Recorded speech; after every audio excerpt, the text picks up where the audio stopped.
this is a bit of a test just to see how I go with making some YouTube videos. I'll just start off, this isn't this old Tony at all, this is just me thinking this is a good way of doing it. I do love his videos, by the way.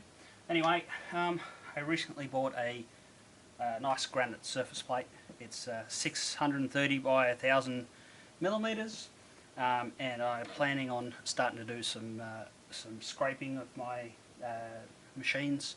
So my lathe is a Colchester Mascot 8.5, and it's huge.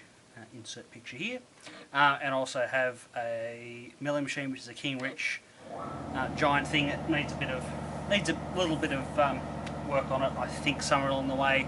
And I've got a Invicta 4M shaper, which is a lovely looking machine, and it works pretty good.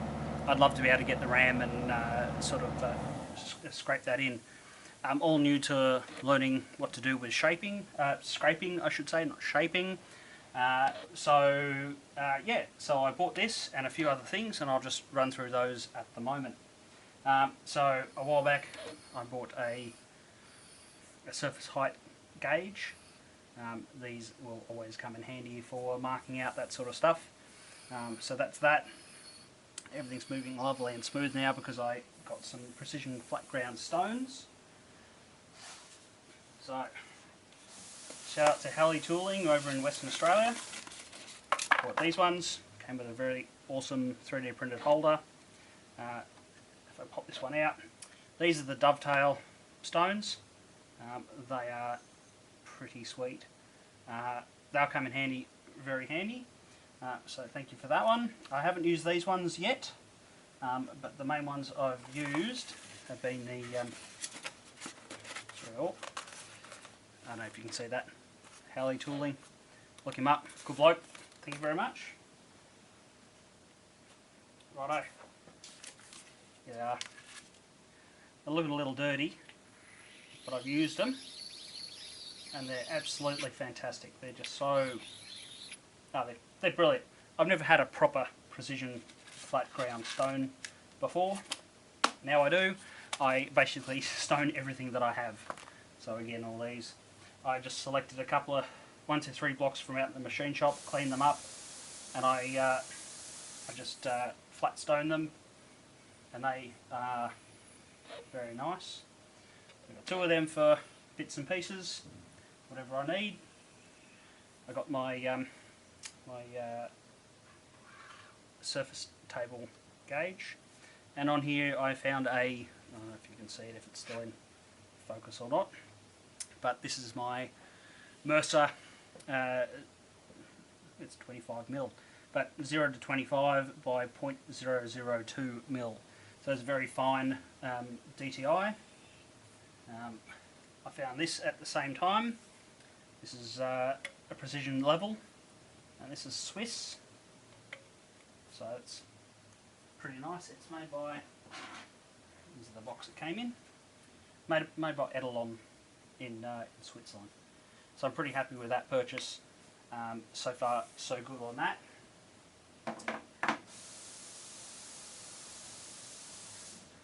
Along the way I needed to get a hold of some more precision-y type things. So again, I found another DTI. This one comes from Russia, USSR. So the CCCP, China, what is it? The Communist Party. So it's pretty old. But this is a 0 to 2 millimeters. Same again, point by 0.002, so 2 micron. So that's pretty fine. It's got a pretty handy feature with the lever on it, that sort of thing. So I'm pretty happy with that little purchase. That was, I think it was about $50, including the shipping, just off eBay. So that's another handy DTI to have. So then the next bit that I've got, where is it? It's over here.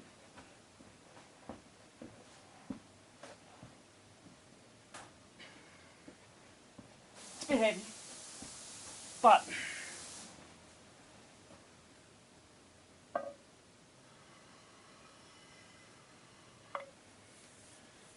it's a straight edge.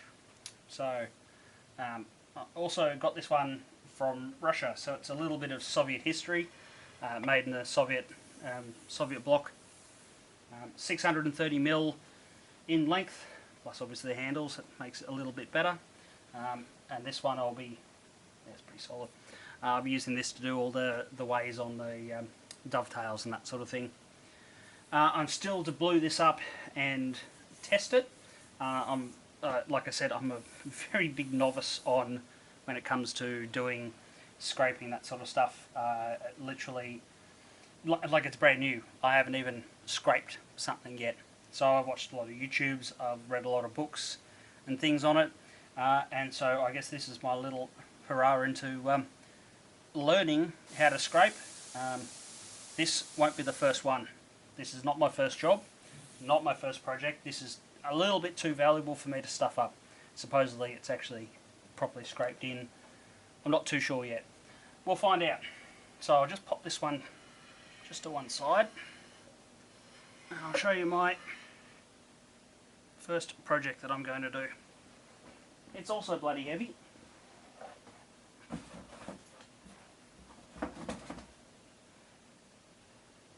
God.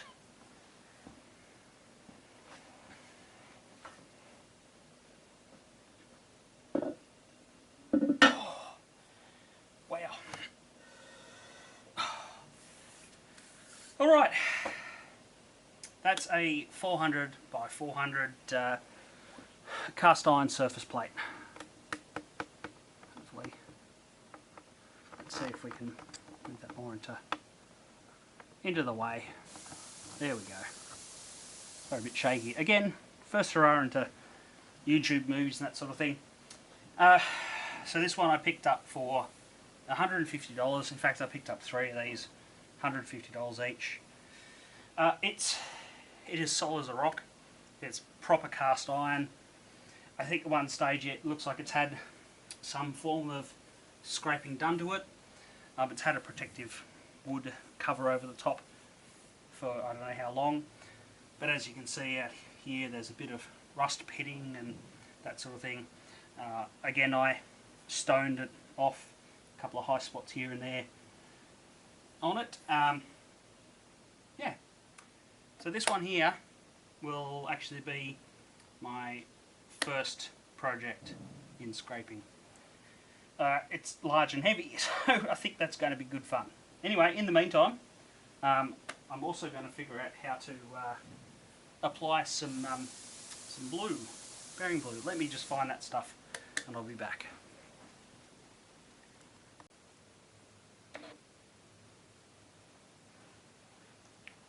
Alright, I'm back.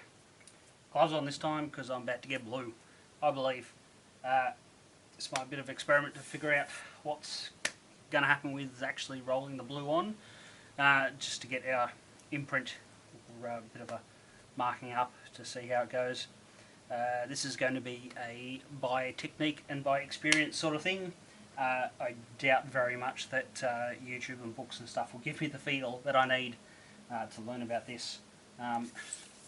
These surface plates get remarkably dirty remarkably quickly, which is, well, obviously you can feel everything on it because they're so fine.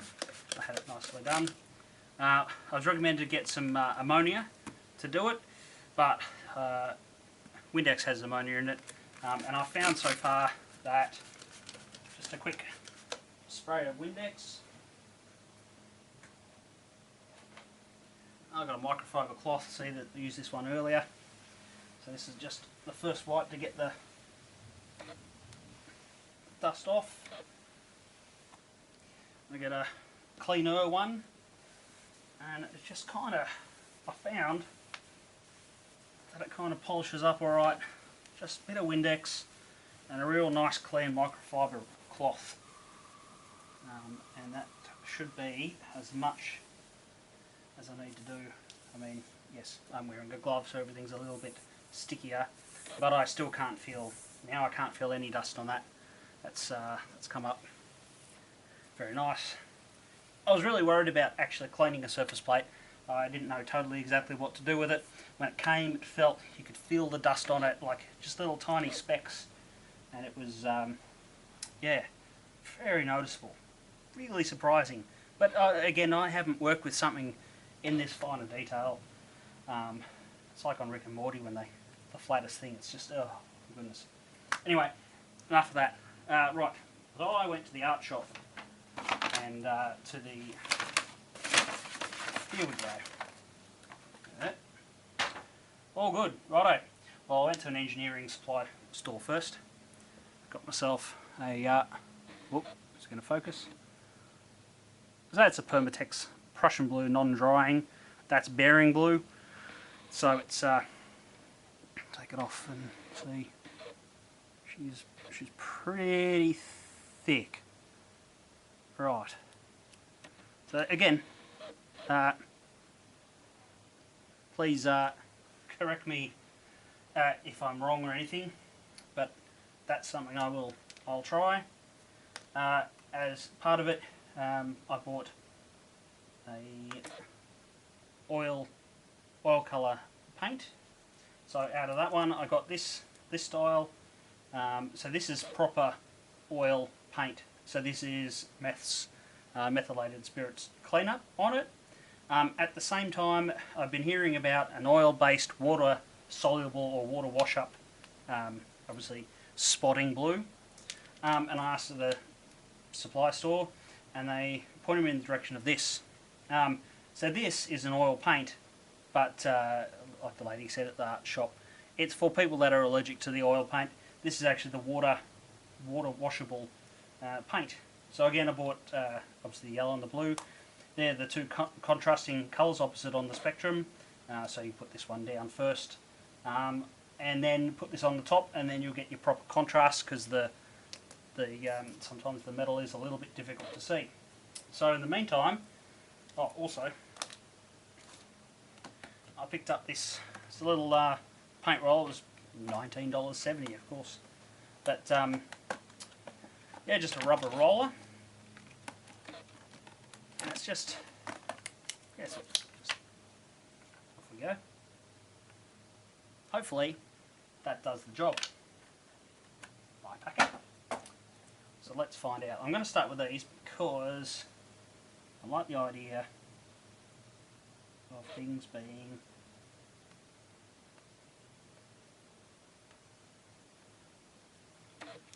water soluble.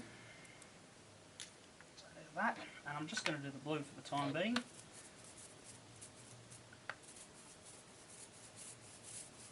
Oh yeah. I suppose that this can't be too thick.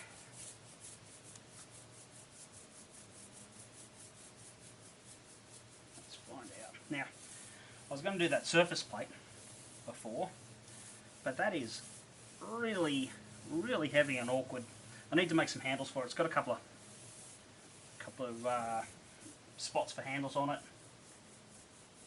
Let's get this nice and thin, as best as I think I can.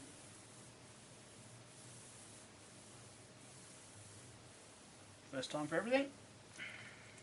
Alright. Might not be 630mm. It should be. It's close enough. And I'm just going to grab this. My straight edge. Yep, there we go. Perfect. Put you on like that. Yep, look, blue already.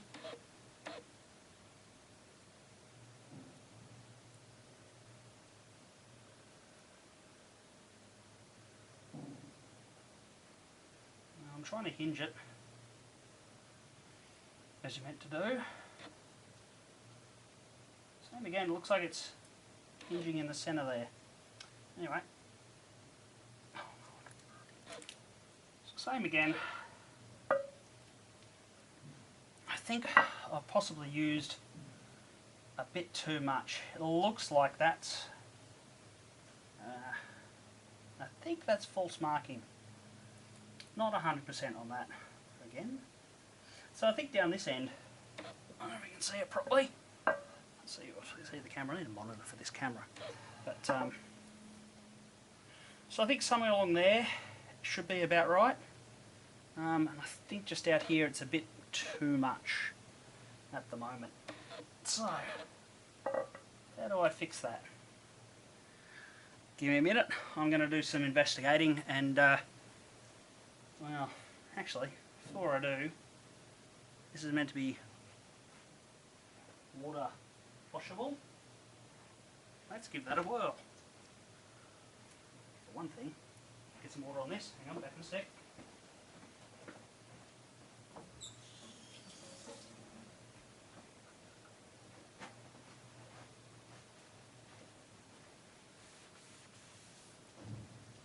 Well, they were right.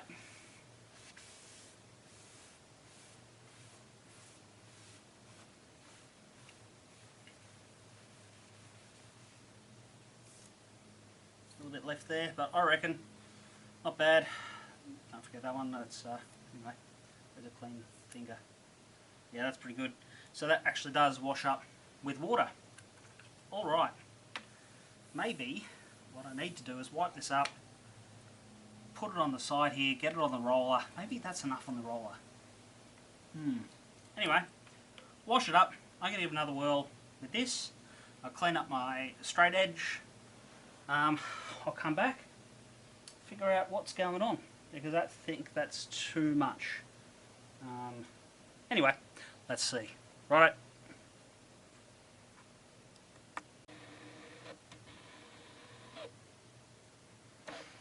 Alright, I literally just splashed some water over that. It's not bad, bit of a mess, but there's a paper towel. Just give it a hit with the this Windex. I'm sure I'm going to get a bit more blue out of it, but just to get it back to somewhere near normal, I'll just. I think blue's just going to be one of those things, isn't it? That's alright.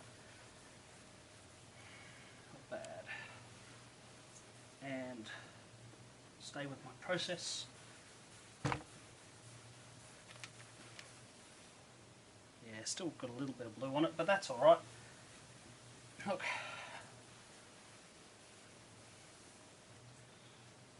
Yeah, look, you know what? That's not bad. I reckon I got majority of that blue off. Wait till that dries. Maybe I'll fast forward it, but we'll see. Anyway, there. See, that's not too bad. That's removed most of that blue. That's back down to here. Yeah. Nice and smooth again, nice and clean.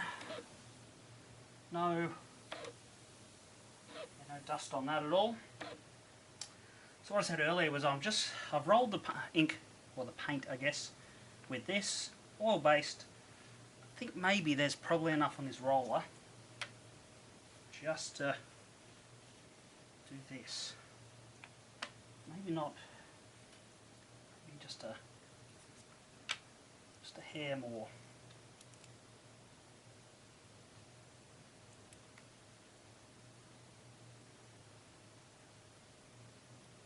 You know what?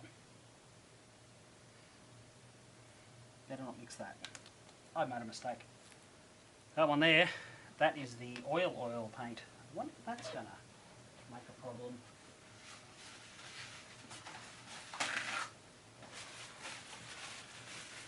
So I'm right for not paying attention then. Anyway, get rid of that. I'm just going to do this. What's the worst that can happen? I just get the meths out and just do the whole thing. I don't know. Welcome to the journey of me stuffing things up. But that's alright.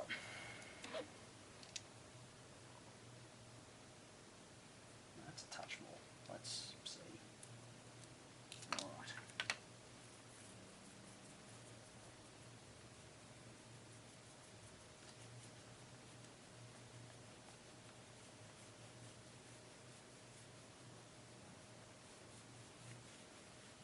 This stuff just has to be thin, but how thin is thin for an impression on that? I think possibly, yeah, I could tell it was a bit too thick because of the just the way the straight edge just didn't want to hinge properly.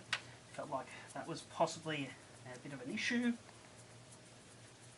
More over this side. Now, even it out a bit.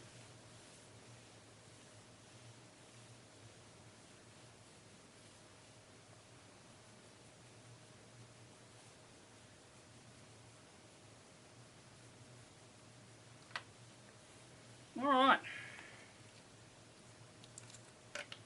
Take two.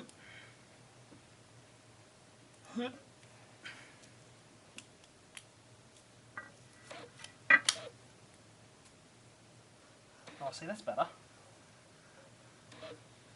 So same thing again. It's hinging, excuse me, it's hinging on, see, it's hinging in the middle. Ideally it should be hinging on thirds. Not sure. Let's flip this over and see what... Ah, there we go. There we go. Now, can we all see that? Now I'm going to prop this up. Hang on. Go 1, 2, 3. Alright, here's my 1, 2, 3 block. Go 2. Prop that up there. Hope you can see the light. I'll just check on the camera. It's a bit bloody difficult to see, isn't it? Alright, so here's my results. Can't really seem to get... Oh, there we go, a bit closer. So, as you can see here, so down this end is, there's nothing here. And we've got a bit of a band of blue. And this comes up a bit, and it kind of just gets to around here and here. Really, it's not quite a third of the way, and it's missing. So I think somewhere along the lines there, this is a whoops, oh, terrible camera skills. Anyway, so this one here and this here, I think is a high spot around about a yeah, I think this is the high spot in there somewhere. So that's got no, well, very limited blue on it. A couple of specks here and there, and then from there, yeah, so there's, yeah, some low spots, low spot, low spot, and this is high again. So by the looks of it, it's got a bit of a curve to it, sort of thing. That's what I understand that to be. Again, look, I could be completely wrong. I more than likely am completely wrong with this sort of stuff. But yeah, look, I'll chuck this up on the Facebook page, the Australian shaping, scraping and machinery restoration page on Facebook. See what they say about it. Give me a bit more idea about how things are looking. But there we go. Thanks very much for watching and bearing with me for my very first attempt at a video. Thanks very much.